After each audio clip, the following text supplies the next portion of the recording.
Let us now complete level 2.9 of Master the Mainframe 2020. Grab the instructions here. Here is the PDF. Download it, open it, and you will see there are 9 steps.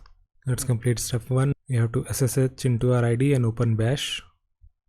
Let's go to our Visual Studio Code. So let's give here bash. So we are already in the bash.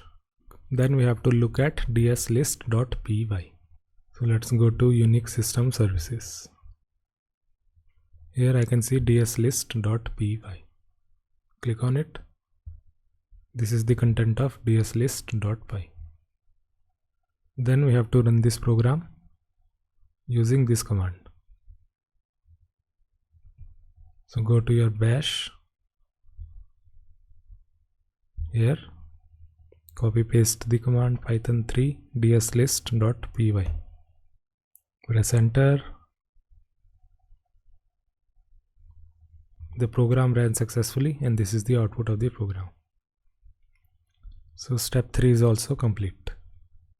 In step 4, we have to just explore all the commands that are available. So here is the link. You can go here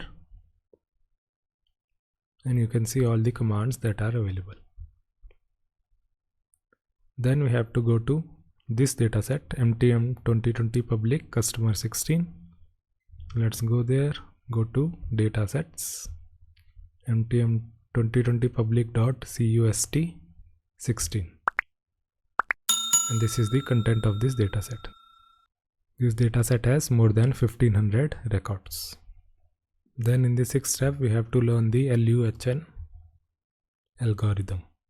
It is used to check whether a credit card number is valid or not. So we can go to Wikipedia and learn about the Luhn algorithm. And then let's come to step 7.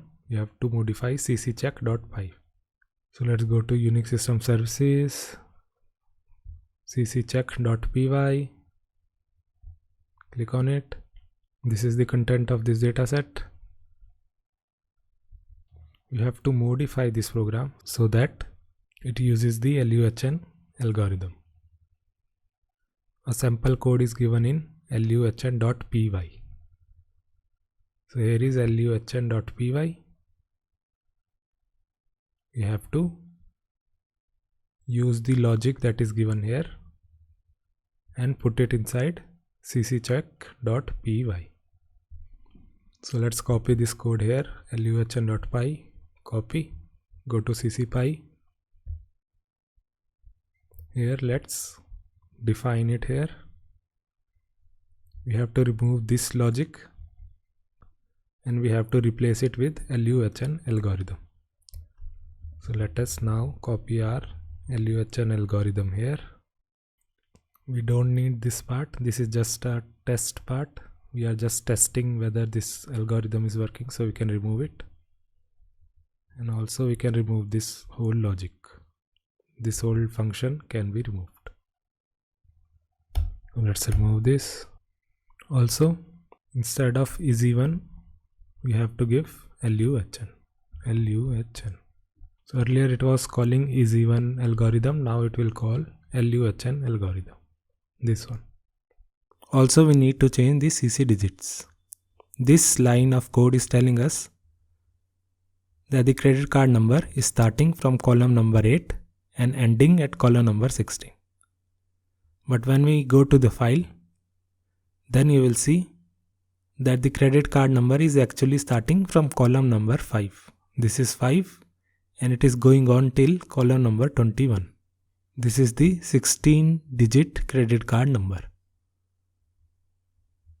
from column 5 to column 21. So correct the column numbers. It should be 5 to 21. Then save the dataset. Our program is now ready. Let's check whether it is successful or not. Open the terminal. Let's log in by giving SSH. Give password. Then go to bash. Then let's execute it by python 3.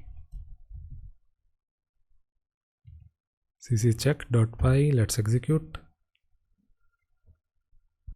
And these are the invalid credit cards. 1, 2, 3, 4, 5, 6.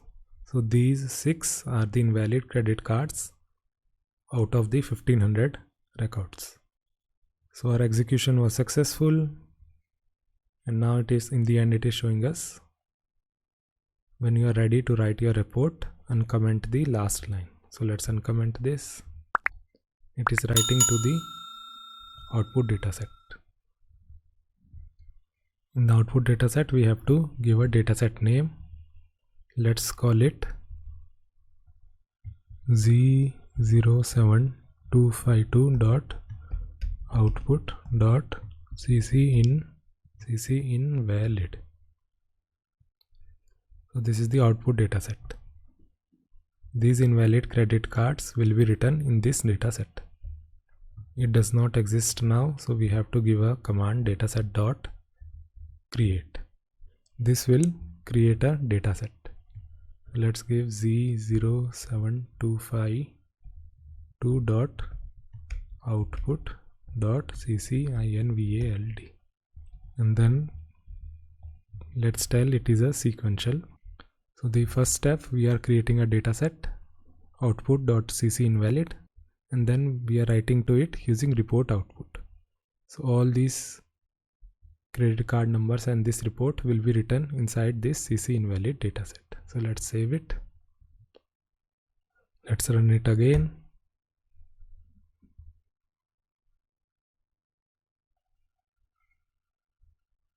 Let us check whether a file was created or not. Let's go to datasets. Let's refresh it. And you will see a new file, output.ccinvalid. And when I open it, you will see a credit card report is there. So you can see the first line is correct, invalid credit card report, date is correct, time is correct, and all the entries are correct as well. So we have completed all the steps. In step number 9, it is giving us some hints. The hint 1 is to look for the right digits. The column numbers were wrong, so we corrected it. Then we put the LUHN algorithm and we corrected the function call.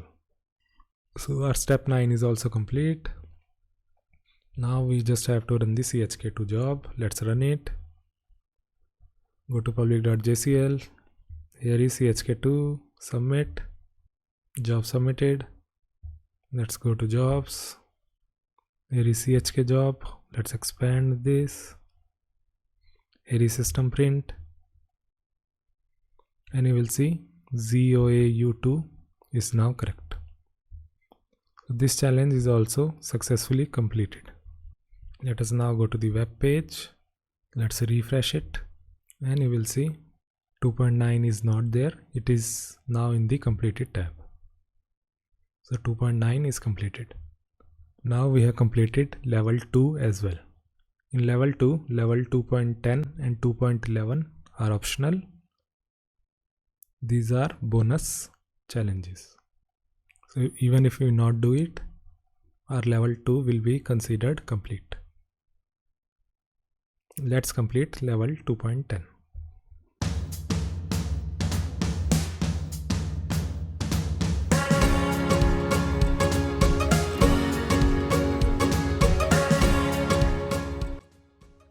If you like my videos, then you can support me by buying my mainframe course. After buying this course, you will get 19 hours of mainframe training. This course will teach you COBOL, JCL, vSAM, TSO, ISPF, Unix system services and CICS. You can watch the free preview before buying my course. Make sure you buy the course using the referral link in the description.